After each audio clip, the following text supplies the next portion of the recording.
नमस्कार। जय श्री राम।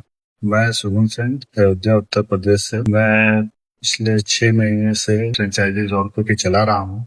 कस्टमर का रिस्पांस काफी अच्छा आया है। जोनपुर के food taste and affordable price की वजह से ये काफी चर्चे में है और काफी पसंद किया जा रहा है।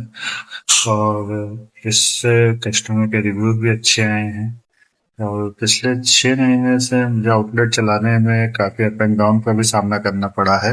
लॉटो की सपोर्ट टीम ने बहुत अच्छे से संभाला है और देखा है, स्पेशली वंशिका मैम जो ऑलवेज अवेलेबल रही हैं हमारे किसी भी चीज के लिए। कभी भी कोई भी परेशानी हुई है उन्होंने तुरंत रिस्पॉन्स किया है और उन्होंने काफी मदद की है हमारे आउटलेट को स्मूथली रन कराने के लिए।